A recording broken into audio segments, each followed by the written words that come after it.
Estudios Sociales. Noveno grado. Derechos de las mujeres.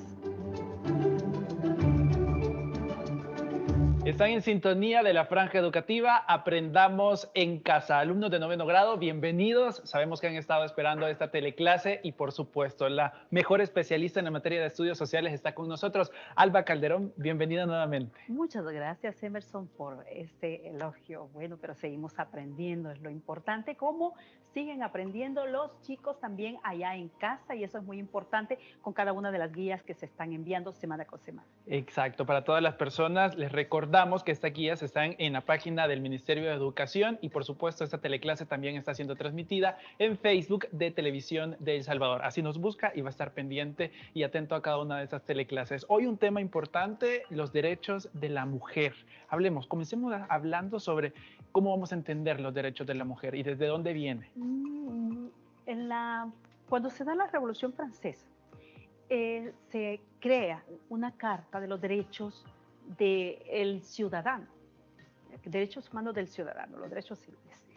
Y en ese contexto aparece Olympia de Gauche, o de Gauche, unos dicen de Gauche, otros dicen de Gauche, pero bueno, Olympia es la mujer quien piensa, bueno, ¿y por qué del hombre y del ciudadano? ¿Y por qué no de la mujer también?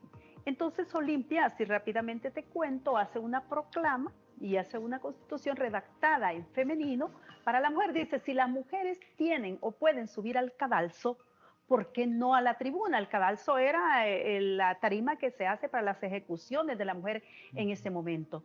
Entonces, ella redacta una constitución solamente que en femenino, pero 2 años después, Olympia de Gauche es llevada a la guillotina precisamente por todas esas promulgaciones que ella hace y obviamente queda toda esta lucha por los derechos de la mujer, queda establecida. Una mujer que sin duda alguna en ese momento ella escribe varias obras, escribe contra la esclavitud y tampoco no les son favorecidas, no son publicadas por el contexto que se daba en ese momento donde la mujer no tenía ninguna participación. Su mismo padre, su mismo hijo reniegan de ella y la situación para la mujer era bien difícil en ese momento. Sí, en algunos momentos en nuestro país puede seguir siendo difícil. Vamos a ver cómo está siendo la situación de la mujer en estos aspectos de derechos y vamos a escucharlo a través de los conocimientos de Laura Morán. Ella es abogada y notaria de la República y forma parte del colectivo de Mujeres para el Desarrollo Local. Veamos la siguiente cápsula. Hola amigos y amigas. En esta oportunidad vamos a conocer qué es la violencia contra las mujeres y cómo El Salvador ha avanzado en ese tema. Para comenzar, la violencia contra las mujeres es toda manifestación, acción o omisión que cause daño, sufrimiento o muerte a una mujer en el ámbito público o en el ámbito privado. Es importante que sepan que El Salvador reconoce el derecho a la violencia para las mujeres.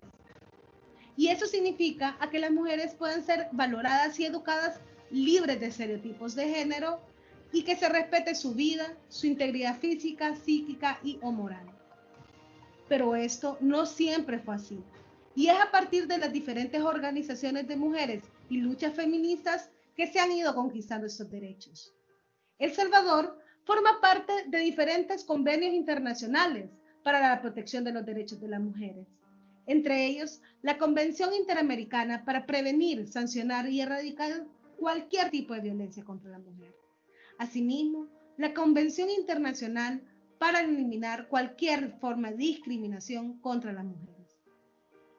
Estas leyes internacionales han dado paso a la creación de normativa nacional como es la Ley Especial Integral para una vida libre de violencia para las mujeres, que está vigente en nuestro país desde 2012. La Ley de Igualdad, Equidad y Erradicación de la Discriminación contra las Mujeres y la Ley Especial contra la Trata de Personas son otras leyes que dictan diferentes directrices, principios y obligaciones tanto para las instituciones como para los gobiernos centrales y municipales para poder atender esa problemática de una manera integral. Es importante que sepan que el artículo 9 de la Ley Especial Integral para una vida libre de violencia, que se puede resumir LEIV, habla de los 7 tipos de violencia. Eso no quiere decir que son los únicos que existen, pero nuestro país reconoce 7 tipos de violencia y 3 modalidades, como son la violencia feminicida, la violencia física, la violencia psicológica, la violencia económica, la violencia patrimonial, sexual y simbólica. Estos se pueden manifestar por la violencia laboral, comunitaria e institucional. Es importante que ustedes reconozcan los tipos de violencia, porque al ser testigos de algún tipo de violencia puedan denunciar ante instituciones públicas como la Policía Nacional Civil por medio de las Unimujer o DAC, que son policía específica para la atención a mujeres, la Procuraduría General de la República, la Fiscalía General de la República y los juzgados especializados para una vida libre de violencia también son una opción. Recuerden, nada justifica la violencia y ante hechos de violencia contra las mujeres es importante denunciar. Y es que cuando hablamos de los derechos de la mujer, sobre todo en nuestro país, es una constante lucha que ha favorecido hoy en día para todos los sectores. Entonces es importante el trabajo que se hace. Hoy en día, por ejemplo, Emerson, te cuento, hay que reconocer, y a ustedes amigos en casa también, que en esos derechos, por ejemplo, los derechos laborales de la mujer para la mujer embarazada, son sumamente importantes y hay que destacarlos. Ahora la mujer también tiene ese derecho prenatal y postnatal, donde se le adjudican 16 semanas para que pueda también cuidar a su bebé, para que pueda también los derechos postnatales, para que pueda amamantar, 1 hora para la lactancia, y esos son derechos que han sido ganados. También una mujer en estado de gestación no puede ser despedida y son derechos que han sido también reforzados para las mujeres. Entonces, esto con el correr del tiempo anteriormente no se tienen, pero ahora se disfruta de estos derechos. Pero ¿qué te parece, Emerson, si también escuchamos a un abogado y notario de la República para que nos comente parte de estos derechos que han sido ganados a través de la historia? Tenemos con ustedes al abogado y notario Julio Aguillón Beltrán. Muy buenos días. Vamos a hablar este momento sobre la política nacional de las mujeres. Para prevenir o asegurar una vida digna y de igualdad de las mujeres, el Estado salvadoreño ha suscrito una serie de convenios y tratados internacionales y regionales de derechos humanos, de los cuales cito algunos. La Convención sobre la Eliminación de toda la forma de discriminación de la mujer, muy importante. La Convención Interamericana sobre los Derechos Civiles de la Mujer y la Convención Interamericana sobre concesión de los derechos políticos a la mujer. Es decir, vienen a regular y a convertirse en ley de la República la suscripción de estos tratados y convenios de obligatorio cumplimiento para las autoridades salvadoreñas.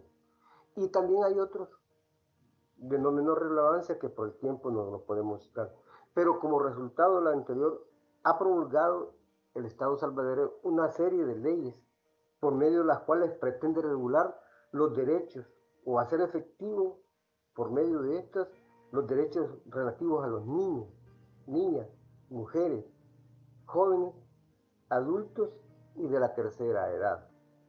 Dentro de estas están el Código de Familia principalmente, que es una ley muy importante en El Salvador para los derechos al interior de la familia y de los que la integran.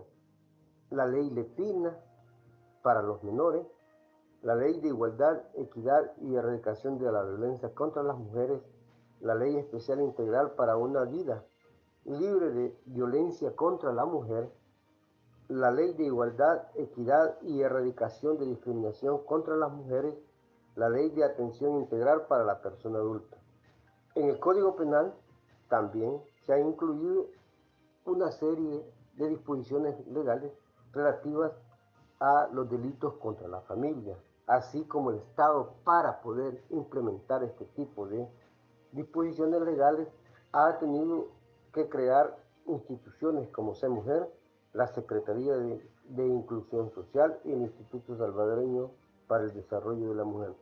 Es importante recalcar que dentro de los derechos de la mujer están los derechos pre- y postnatales de la mujer trabajadora, es decir, que antes la mujer está protegida legalmente y estos derechos tienen que hacerse valer en caso de ser violados ante un juez de lo laboral. Por ejemplo, la mujer al salir embarazada no puede ser despedida, ni reducción de salario, ni a sufrir cualquier maltrato o lo que se trate. Es por eso que derogó el artículo octavo, el ordinario octavo del artículo 36 del Código de Trabajo, que era dañino para las mujeres. Muchas gracias. Y así vemos cómo la lucha por los derechos de la mujer ha tenido cabida en El Salvador y no solamente en nuestro país, sino que a nivel mundial. Y es parte de las luchas, de esa ganancia que se han tenido en cuanto a derechos laborales, derechos políticos, en fin, una serie de conquistas. Por ejemplo, ha llegado el momento de hablar de los derechos políticos también de la mujer.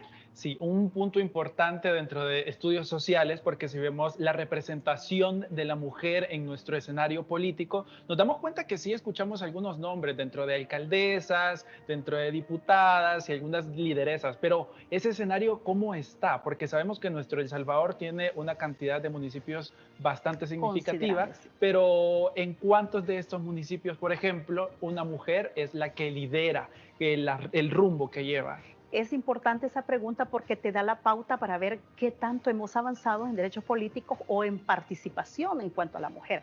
Tenemos 262 municipios y alcaldesa tendremos unas 27 alcaldesas. Eso equivale nada más como a un 10%, por ahí más o menos, de participación de mujeres en la parte de las municipalidades.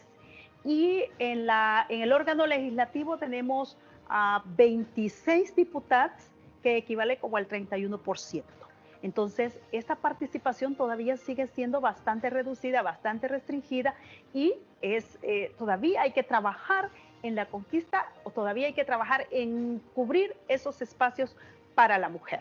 Sí, y aunque escuchemos esa cifra de 32 diputadas, en realidad dentro de un escenario de 84 diputados, en realidad se vuelve una cantidad menor. Aparte de eso, la población salvadoreña, algo había escuchado yo, que es mayoritariamente representada por mujeres. Un 52%. ¿Desde cuándo comienzan estas luchas políticas? Vamos a recordar nuevamente a nuestra famosa en El Salvador, Prudencia Ayala. Estamos allá por la década de los 30, donde esta mujer tuvo un auge y es recordada hasta este momento porque es la primera que tiene esa valentía, la osadía de poder lanzarse o poder promulgarse como candidata a una participación política, a una presidencia. No fue aceptada, pero ha quedado guardada en la historia. Y hasta ahora, pues vemos cómo sigue siendo la participación de la mujer reducidamente escasa. Sí, y de ahí el punto también importante de que las leyes están, los derechos están vigentes, pero también es de defender y el cumplimiento de los mismos, que no es tarea solo de las mujeres o que se le ha designado únicamente a ellas, sino que también los caballeros deben estar apoyando para que el liderazgo y sobre todo la representación de la mujer sea visible en nuestro país. Esa palabra, sea visible, porque se ha tratado de invisibilizar mucho a través de la historia. Obviamente, como decíamos, y hemos tratado en este programa, hemos escuchado a los profesionales hablarnos de derechos, ha cambiado esta situación, pero hay que trabajar todavía porque esos derechos sigan cumpliéndose para que siga, como decía hace un momento, ampliando esos espacios de participación para la mujer. Exacto. Y aunque las leyes estén, también que sean más equitativas, que se vayan abriendo a todo eso. ¿Qué conclusión le podríamos dejar a los alumnos de 9º grado que están pendientes de esta teleclase para que ellos puedan tomar ahí y subrayar dentro de los apuntes que pueden tener, que no es obligatorio hacerlo, pero que alguno quisiera ir resaltar? Específicamente, tener en cuenta esto. Las mujeres tenemos que seguir abriendo espacios de participación, como lo hemos dicho. Tenemos que abrir y generar todos esos momentos y que esos derechos que se han venido conquistando también se hagan valer. A los chicos, a las chicas, es el momento, la juventud es el momento también para poder propiciar su participación dentro de los espacios políticos. Perfecto, ahí estaba esta reflexión. Esperamos que todos en casa estén pendientes de las teleclases que estamos impartiendo. Con esta nosotros terminamos el segmento destinado a tercer ciclo. La invitación es para que esté pendiente de los medios digitales de televisión de El Salvador, el Ministerio de Educación y sobre todo estas teleclases que están siendo impartidas en el horario matutino y vespertino para que todos en algún momento nos sumemos y aprendamos desde nuestros hogares. Saludos a todos. Gracias, Alba Calderón, por haber estado con nosotros. Siempre es un gusto. Nos vemos el próximo jueves y estaremos en otro tema súper interesante. Hasta la próxima.